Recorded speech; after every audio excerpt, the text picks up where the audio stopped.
here at the Standardbird Canada headquarters as we get set to preview the Atlantic Regional Driving Championship, which will take place this Saturday at Red Shores at Charlottetown Driving Park. I'm John Rallis alongside my co-host Dan Fisher, the managing director of Trot Magazine. I got that one right. You did. And as anticipation builds to the 2024 NDC, we're going to share the inside scoop on the competition and take you through the races. We're going to handicap the card. Before we get into that, though, Dan, I just wanted to touch on that. We did pretty well in the last RDC. We did not bad. I know I had 6 of 8 winners. A couple of them were decent prices, but the one I was most proud of, one of the 2 races I missed, my top pick was 34-1 and finished second. So I know a lot of people don't bet to place, but I was hoping maybe a few people got the exactor. I think the exactor with that 34-1 shot second paid well over $100. He raced huge. I was rooting for that one to get up there too. I was hoping maybe you boxed or wheeled an exactor. No, I'm not an exactor player. I usually just play the multi-legs. I play the win 4s or the pick 5s. Speaking of which, I did. I've got a couple bucks, real money, and I did have the win 4 just for $1. It didn't pay much, but I think you had it for $5 or $6, didn't you? Yeah, my base ticket cost $9. I had it for $6 or $7. My $100 horse was second, but by like 4 lengths. So. Oh, you mean if would have made the pick pay? Would have made paid a lot more profitable. We had some close calls there in the races prior, but nonetheless, we turned a profit there. We're hoping to do the same today. We're going to kick off the show. Obviously, we're going to get to the handicapping segment, but we're going to kick off the show by talking to a couple of special guests here. Tune in to find out who it is exactly that we're going to be speaking to, and then Dan and I are going to try and give out some winners again. And before that, we'll just recap a little bit about the National Driving Championship that's coming up. We've already run 2 of the 4 regionals. The first one took place at Western Fair in London. And, of course, we had James McDonald and Tyler Borth move on from that event, which was followed up by the one we were just talking about in Century Downs last week. And it was Mike Hennessy and Phil Giesbrecht won the last 3 races in a row to finish first. Mike Hennessy finished second. So we've got 4 of the 8 qualifiers in place. And of course, Doug McNair, defending national champion, will join the competition for a total of 9 drivers. So Saturday, as John just mentioned, they're at Charlottetown Driving Park for the Atlantic Regional, and that'll be followed up on June 2nd at Hippodrome 3R in Trois-Rivières for the Eastern Ontario and Quebec Regional. And that will give you your 9 drivers for the national championship, slated for July 5th, also at Hippodrome 3R. Yeah, so we've got a couple more of these regional driving championship events to look forward to before we touch base on the final on Friday, July 5th, which is the first time that's going to be hosted, taking place at Three Rivers. So exciting time of year. Obviously, we've got a lot of stakes actions around harness racing, Dan, but that'll be a nice something that people shouldn't forget about as well, because that's always a big event. We look forward to it, but we're going to get the show started, and best of luck and hope you enjoy it. All right, we're gonna welcome in our first guest this afternoon. It's going to be Lee Drake, a Standardbird Canada director and racing and broadcast manager at Red Shores Racetrack. Lee, it's really good to have you here. And the last time I saw you, you were showing us around over at Charlottetown at Red Shores. It was a really great venue that weekend. And yeah, talk about a little bit about what you got on tap there. Well, you know what? First of all, John and Dan, it's always great to join you, and look forward to it. It seems like Standardbird Canada continues to roll out these signature events all across the country. And the last time we had the pleasure of working together was indeed the O'Brien Awards. And I was at the Delta last night for a JA Hall of Fame dinner, and still talking about it, the guests that were there back in February. So we had a great night here at Red Shores, great night at the Delta, and the only unfortunate thing about it, a little storm rolled in the next day, but allowed you to stay a little longer for some island hospitality. So we move into now where the golf courses are open and the grass is green and the track is fast, and it's going to look great for Saturday. We're proud to be a part of the Atlantic Regional Driving Championship presented by Standardbird Canada. And, guys, I know that you've been doing these across the country on your road to the Nationals, but these competitions, we have 8 on Saturday, 7 horse fields, 1 driver sits out on each competition, but they're always so exciting. The place is already packed, it's sold out, and the weather looks good. So, we're excited about the night, and the top 2 move on to the Nationals, which is going to be held in Quebec in July. So the excitement has been building here. For you, though, what are you looking forward to the most? this coming weekend though, Lee. Like for you, what stands out the most about the weekend? John, I think it's the competition. We're early into the season here, so the horses are back. The thing about holding a driving championship this early in May is that we only started racing a couple of weeks ago at our Charlottetown location. Our Summerside location just started last weekend. So what's going to happen, I think, for the betting standpoint and what makes it exciting, some of these horses are just getting ready to go. Others have a few starts under their belt. It sort of evens the field up a little bit, if you will, in terms of from a betting standpoint and from a competition standpoint. Yeah, you may be driving a morning line odds, and you're not the favorite in the race, but we've all covered these events in the past. These are great drivers, and they'll have an opportunity. It's a long competition, so maybe there may be one or two, like a Redmond Doucette, who gets out in the early lead in terms of what he's looking like on paper.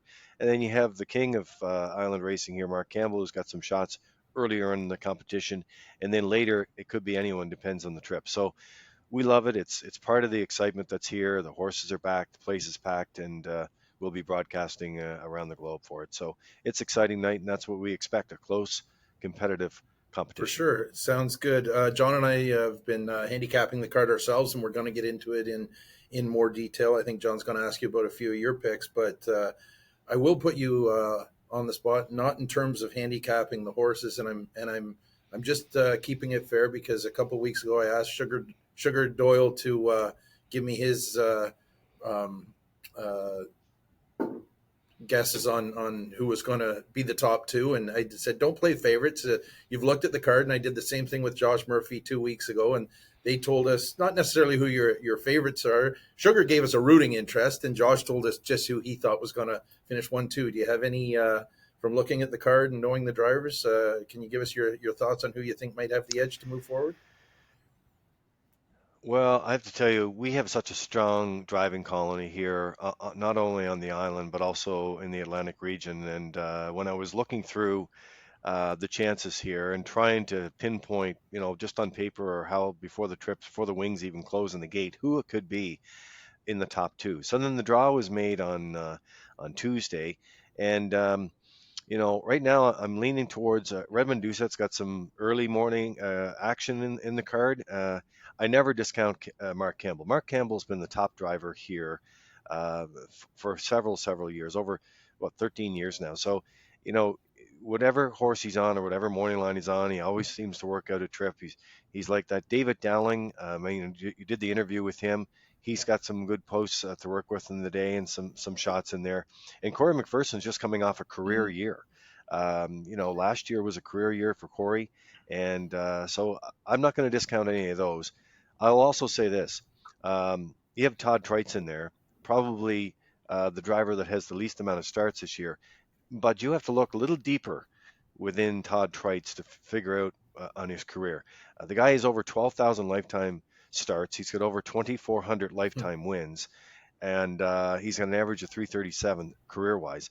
So he's no slouch either. He may have limited driving opportunities, but he doesn't have limited driving ability. So you add in those guys, Paul Langell, Arden Mofford, and many others. But if you ask me going into the competition just by looking at it and sort of a feel on how things roll out, Ken Murphy as well, the Orange Crush having a great season. I'm going to say Redmond and There Mark. you go. That's a fair, and it gives a little background to our viewers on some of the drivers maybe they're not quite so familiar with. Your answer was a little more spread out and politically correct than old Sugar. Sugar just said, "I'm cheering for my buddy Garrett Rooney." That's it. That was it. Yeah. Well, I do like to, I do like to take the listeners along and and the viewers along in a bit of a ride. But as I said earlier, guys, and as you both know, and you've seen it to the other competitions, I mean, these things it's not over in one or two races, and you don't have to win every one either. You can be consistent going in, uh, being in the top three, pick up a few pieces along the way, win a race, and the next thing you know, it's turned upside down. So I don't discount anyone that's in it. It always comes down to the horses and post position, especially on a half mile racetrack, and that's what makes this Sure. so unique. Speaking of, you touched on who you think has a great shot, or who you believe will have a really good shot to at least advance to the NDC. Lee, can you give us a couple horses that really pique your interest on the card itself? Is there somebody that really stands out to you in one of these events? Well, actually, there was a horse that ran away last Sunday in Summerside, and I really like the fact that if you look over the card here, you'll see um, Topville Angelina is coming in this week, coming off that qualifier from the Matheson barn, who has three horses in the fourth race there today. And I want to lean in a little bit about the horse people who have supported this event and entered their horses for this event.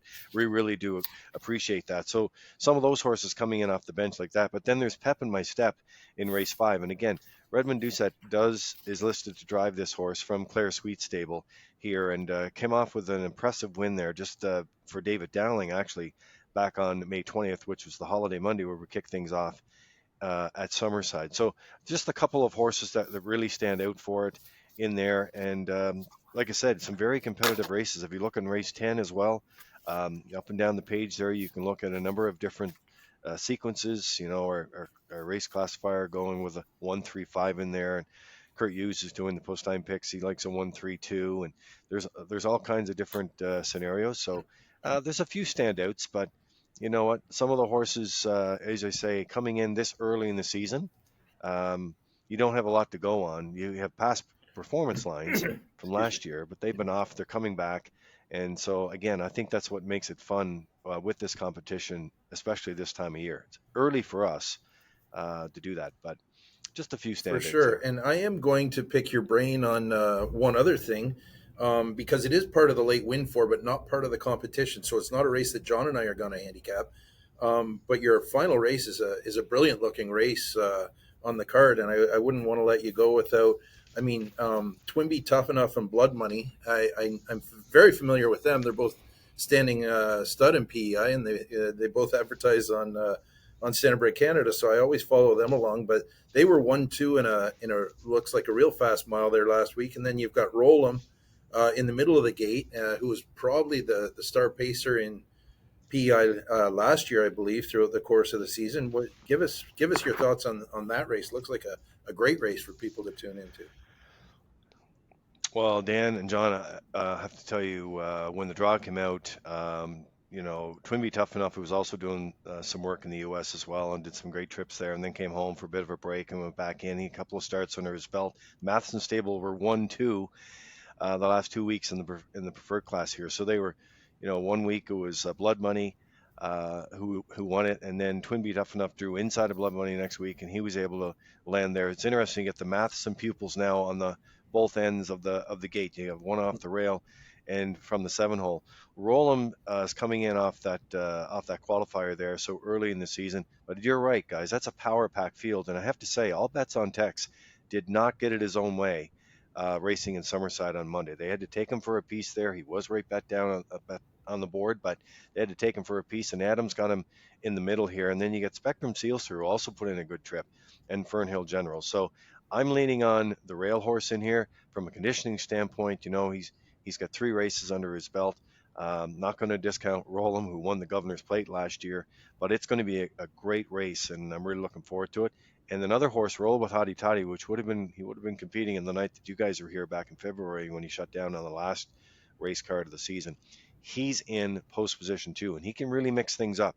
So I think we're in for a very fast opening, as Vance will call a brouhaha to the opening quarter, and but at the end of the day, I'm going to lean on the one Twinbee Tough Enough to pull it out this week. In the Sounds feature. good. Great stuff. And one last thing before we let you go, Lee. Just wanted to touch on some more hospitality stuff going on over at Red Shores. Last I checked, last when we were there, you were talking about a new dining room area that was developing. Can you talk about the process of that and when it'll be ready in time for? Well, I'm really excited you asked that. Yes, we announced the brand change when you were here to O'Brien's Social Bar and Kitchen. And now we just launched it May 4th. It's absolutely beautiful. It's a great layout. You both know, because you've both been here, we pride ourselves on guest experience here at Red Shores, whether it's a Charlottetown location or a Summerside location. And to add this new restaurant, it does a couple of things. We have taken a customer on a new journey when you come to the track now. It's got a new menu, new layout, new modern layout, new bar area, high tops and tables and chairs, and a section that if you don't want to be in that beautiful new restaurant, you don't need to be. There's another place to go and hang out beautiful simulcast theater. Upstairs is the top of the park, as you know, and it's open. It's ready for business. The patio has been remodeled as well, and we're hoping to have it done probably in another couple of weeks. So, yeah, it's open, and we're quite proud Well, of it. Lee, I would like to say on behalf of horse people everywhere, I really appreciate the effort you guys put into bringing people out to the racetrack. It doesn't go unnoticed. It's impressive. Well, thanks very much. I really appreciate it, Dan. I know you were here before, and you were here. I think it was in the fall, so we didn't have any snow on the ground. But it is a magical place. We're very proud of it. I'm only one member of a team here, a big team. So I work across the board, whether it's racing or casinos or restaurants, and everybody works hard with it. But when you get events like this that are put on by Stanbridge Canada, the Regional Driving Championship, we take a lot of pride in it. The team's ready to go. The horse is ready to go. The horse people are ready to go. And I know your team is ready to go as well. So we look forward to working with Jade on the weekend card, and we'll be set and ready to go. And I would like to thank, all the drivers and wish them best of luck in this competition. It's anytime you get a competition like this and you get to travel over here to Prince Edward Island and enjoy some of that hospitality. But at the end of the day, these guys are competitors. And when they line up behind the gate Saturday night here in race number 2, I show just want on. to know, is the bread pudding still on the menu, Lee? The bread pudding is still on the menu, John. Listen, we're not taking it off, and I know I shouldn't have it every time I go there, but I can't help it. It was exceptional. Most people go to PI for lobster, and Rallis goes for bread pudding. Yeah, well, that time of year he had no other choice for bread pudding. But when he comes back, I'll make sure he gets lobster and mussels and maybe even a game of golf. Oh, you don't want to play golf with them unless you got 7 hours to kill. No? Oh, I don't have 7 hours to kill. It's always great talking to you guys. I'm waiting on your free lessons. Thanks very much. Lee, thanks a lot for joining us. We look forward to a great weekend coming up. We look forward to following along this season. And obviously, we know the marquee race is coming up in the summertime, and that Old Home Week's always a great time. And hopefully, Dan and I can take some time out of our busy schedule to make a trip down there soon. It's the Drive to 65 this year. The 65th running of the Gold Cup Massage presented by Atlantic Lottery. Drive to 65, a whole new campaign coming out. You'll see it in Trot too. And so we're looking forward to it. So yeah, if you're going to make plans, I'd make them now. Sounds good. Thanks, Lee. Good, Lee. Thanks a lot, and we look forward to it. And thanks for taking the time to join us this afternoon. Thank you. All right, and now for our second guest this afternoon, we've got Cory McPherson, who's going to be one of the competitors here in the Atlantic Regional Driving Championship. And Cory, first and foremost, how are things? Everything's great. Just I was saying before the show, the weather's getting warm and the racing's starting to get rolling, so everything's good. All right, just want to get into a few things regarding the competition. You're coming off a career year, Cory, so are you a bit more confident going into this event now, considering how great of a year you had in 2023? I don't know if I'm more confident. I like to take a certain approach at all the driving things, whether it's just a driving tournament we have here or at the regional drivings. But yeah, I guess I'm a little more confident in my driving and how it's been lately. So when you say you take a certain approach, do you really take it any differently than you do a regular card, or? I remember one of my first regional driving things. I was talking to Gilles Barrio, and I said, "You've done really well at these over the years." I said, "What do you think about going into it?" And he said, "With the poor ones, you just drive them for points." And he said, "The good ones that you think you should win with, you got to win with." So he said, basically reserve and drive tidy with the poor ones and drive the good ones aggressive. So with that, to add to that, for you, we'll get right into it now. Which ones do you think are the ones that are your quote unquote good ones, the ones that you have the best chance to win with? Oh, my draw was not fantastic. I have Leave and Bruises. He has the rail. He raced decent last week. He should be a little tighter. I've had a little success with the horse before. Todd Walsh's mare, Kay's Rider. I've never driven her before, but I've seen her put in some decent races. I'm hoping maybe I can liven her up a little bit. She leaves 3, so it's not like I'll have to drive her real rough. So hopefully she can come through. Other than that, I have some decent horses, but a bunch are up in class, and it's going to be a tough day, I think. You already sound confident. I love it. You never know. No. You never know. Do you have anything to add? Actually, aside from the competition, we asked Lee a bit about that last race. I see you're on Blood Money in the Preferred. It's not part of the competition, but you haven't driven him in his last 6. I didn't look on track. Have you sat behind him before? Yeah, I drove him one other time, and I think he was 2nd or 3rd in the Preferred, and he raced really good. He's a really nice horse. He just seems he's got to draw inside to really take advantage of that class, but no, he's a great horse. Tell us a bit about, speaking of drawn inside, I did check the post position stats and something we were going to talk about a little bit later. I was not surprised that the 7 hole is as poor a spot as it is, but really 1 and 2 at Charlottetown are much the best, 22% win, but 3, 4, 5, and 6 are all very close. So according to the stats, at least 5 and 6 aren't real bad for a half. Would give us maybe an inside scoop or your thoughts on posts on that track.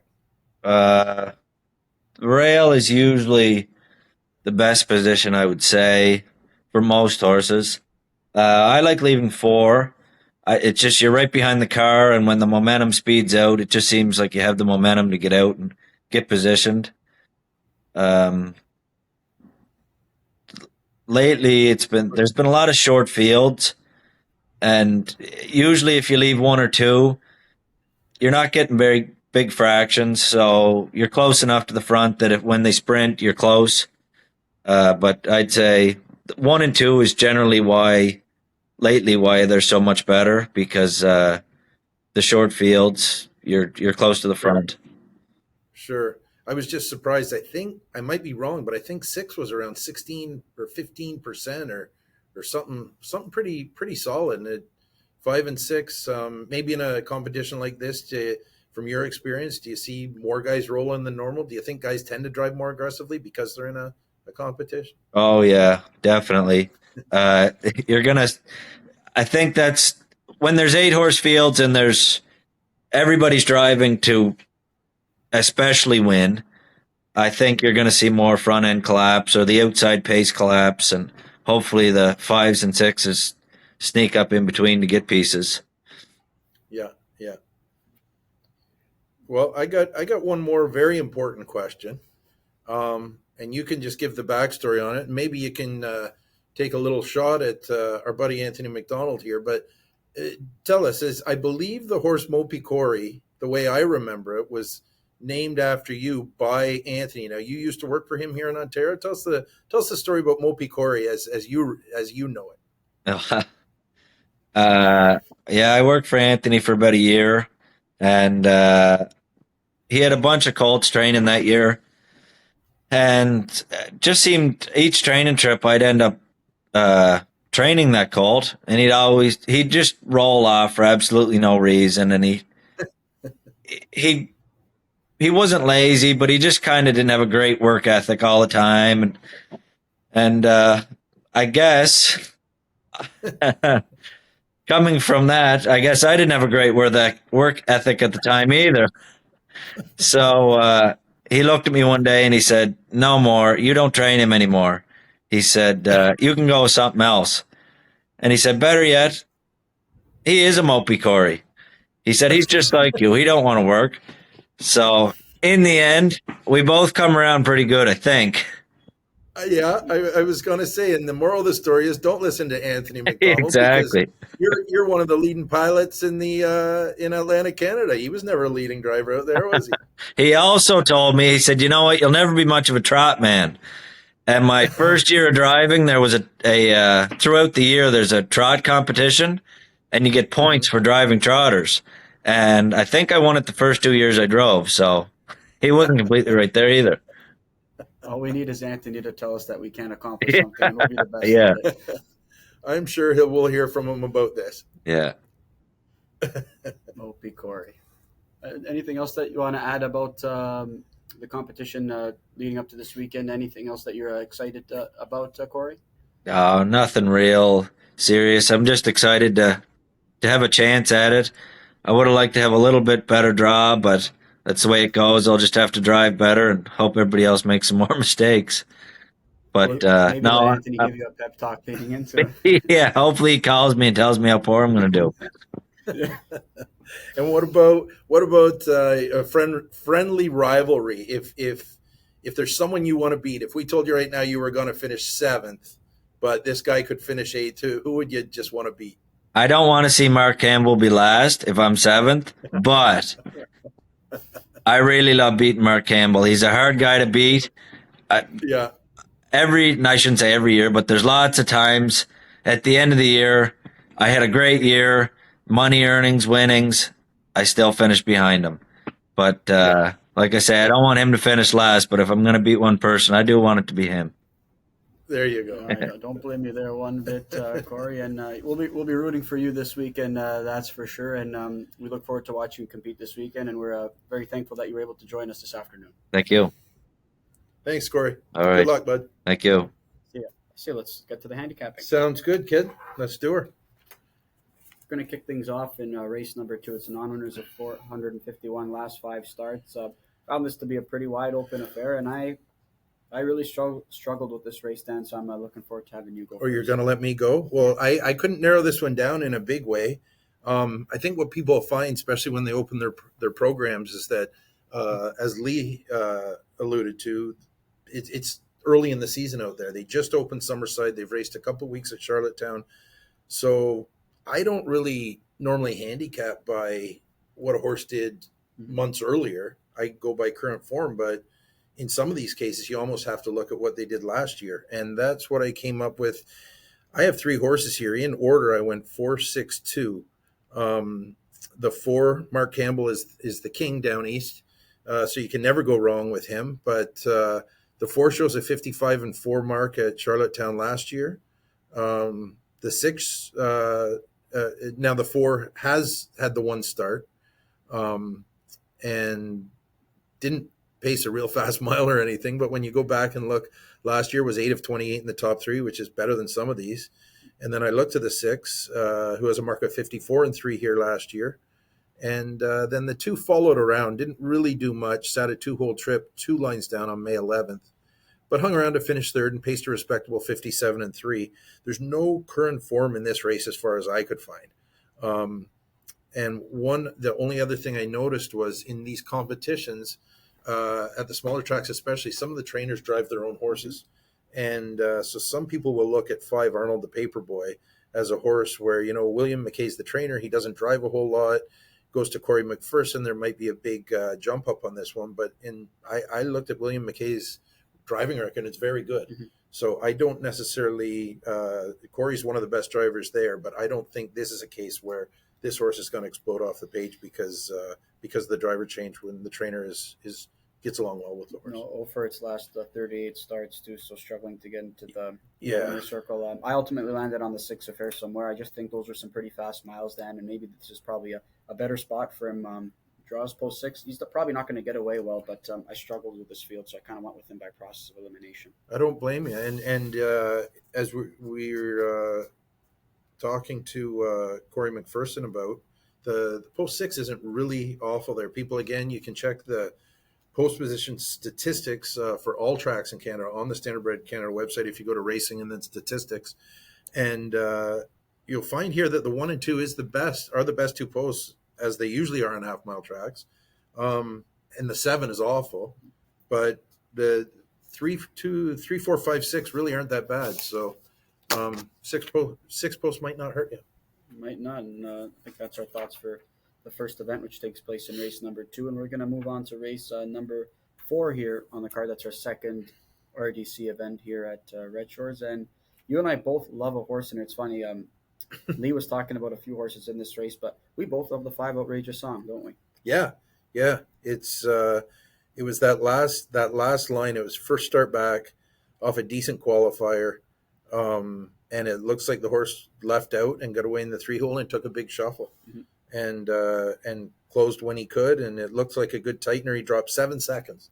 Now it was a good track, minus 2 seconds on the day of the qualifier, but regardless, he has a mark of 56 flat last year, 5 wins, and when you drop 7 seconds from your qualifier to your first start, I think it was probably a good tightener. Yeah, showed some speed, and the rail horse at 28-1 actually stopped right in front of his tracks and right in front of her tracks rather, and took her completely out of the race. So hopefully no traffic trouble tonight. The other thing I noticed here, sometimes when handicapping, I like to pick a horse, but I also like to notice that if I think a horse might be taking some what we would call bad money.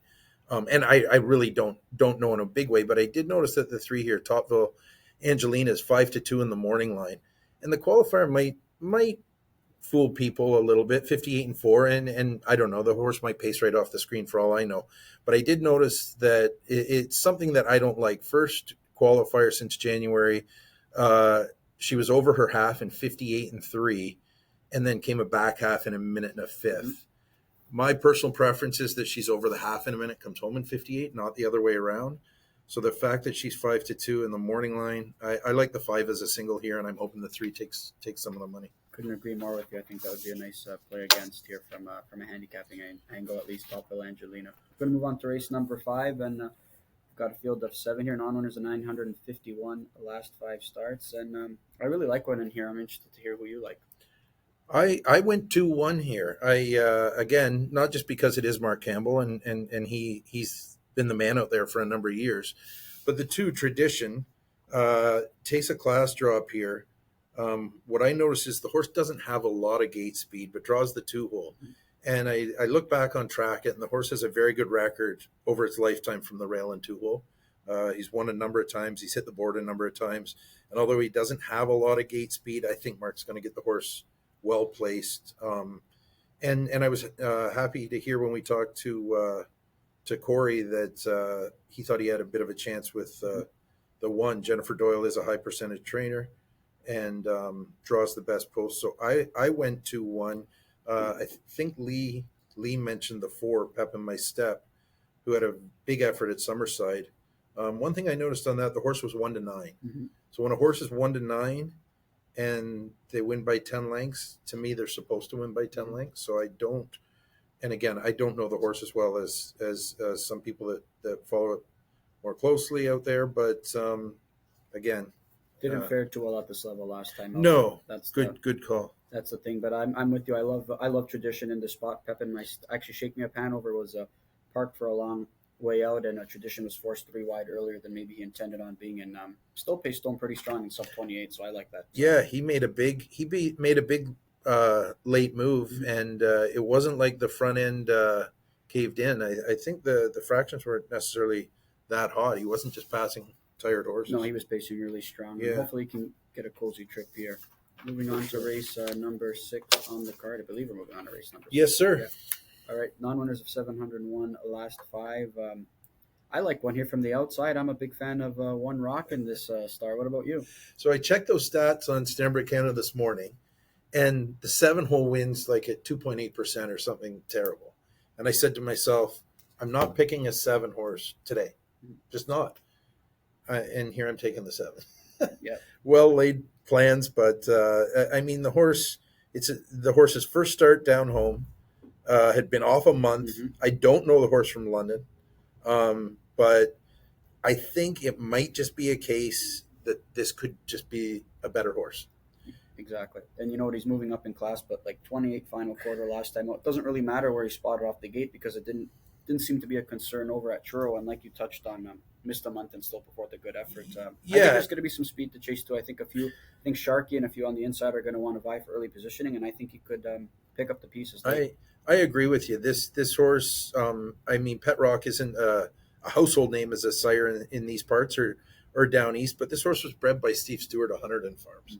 And that's one of the top breeders on the planet. And you get a horse like this that has butted heads with better most of its life, 7 years old, and has still earned almost $140,000.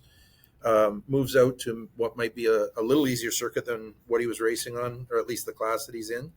And he doesn't need the front. If he needed the front last time, maybe not, but it looks like he can race from off the pace, and I expect him to double up here. Sharky might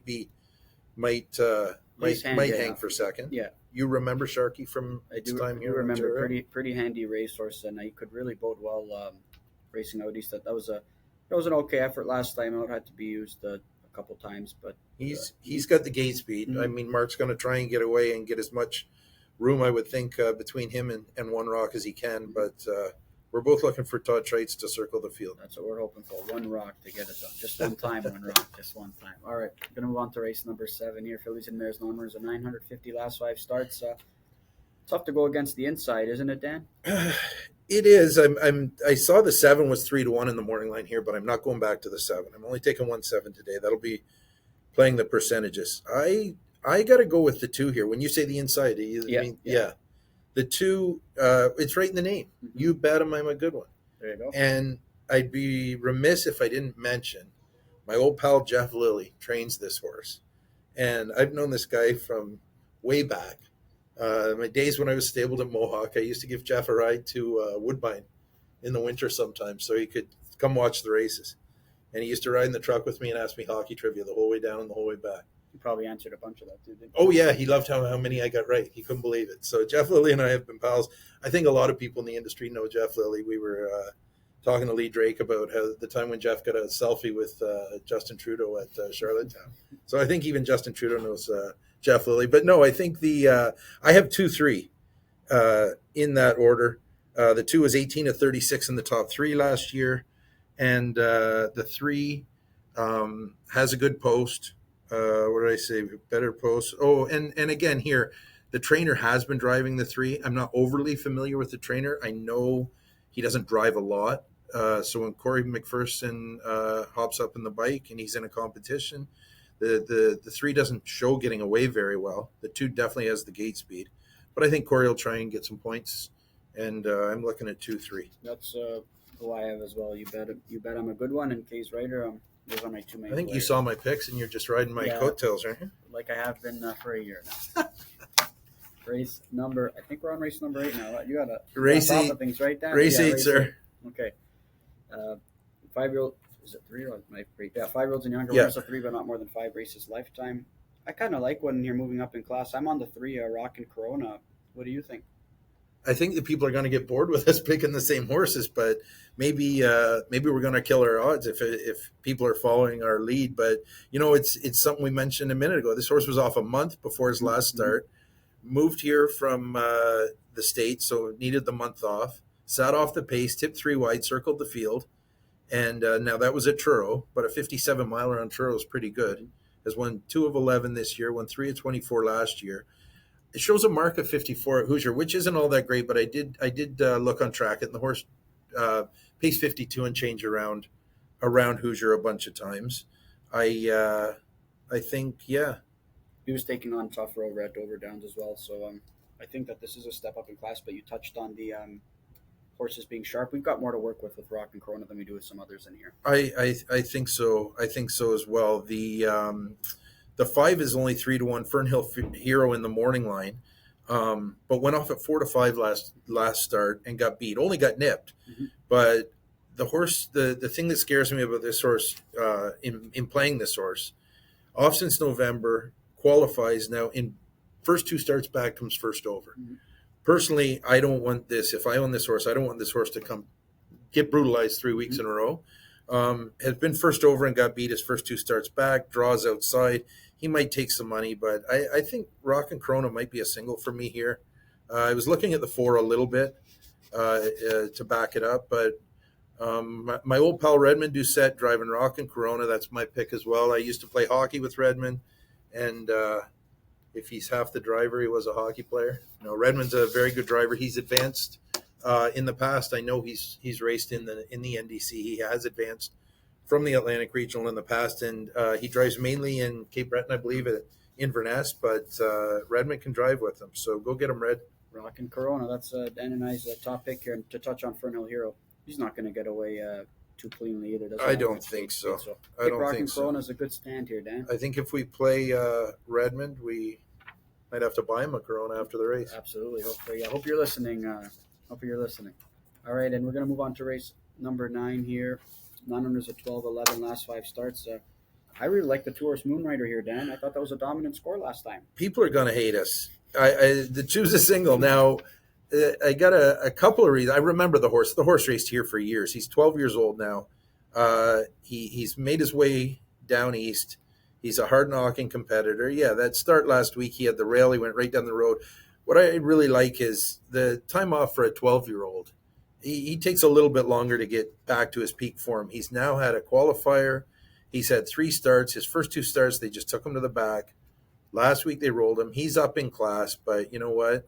Redmond Doucette again. We're calling Redmond to win the 8th and the 9th because I think this is just the simple old send him down the road and catch me if you can, and I don't think they're going to catch him. He's brave when he gets front. I don't think maybe moving up in class matters too much right now when you have a horse who's sharp early on in the season. So Moonrider, we're hoping gets it done and doubles up here. Yep. Race number 10, which is our last RDC event. I think the 1 3-trick gainer is going to take a lot of action, Dan, but I'm a fan of the 2 Usurper. What about you? Hey, a race where we're on different horses. Nice. I'm looking at the 3. And again, this is based to a degree off of last year. Market 54 and 3, 5-time winner, but had the qualifier 59 and 4. First start back, sits at 2-hole, wins in 56 and 3. Moving up in class, but has the pedigree to do it with the 54 mark last year. And David Dowling, I think, is going to put this horse into play. You like the 2? Tell me about the 2. Yeah, he was first up last time a long way, and he was still hanging on to the wire. That was a tough trip. I believe he was the 3 to 5 shot in that race, but just a terrible trip. But he likes to do it the hard way. We've seen it in the past, but I think with an inside draw, he could probably get a much better trip, and he'll be a lot closer to the action, that's for sure. I did want to say I looked up the regular driver of the 3, and this is another case of Steve Shepard might not be a household name, but that's the regular driver on My Horse Cowboy Logic, and this is just a lateral driver change because Steve Shepard has a very good driving record.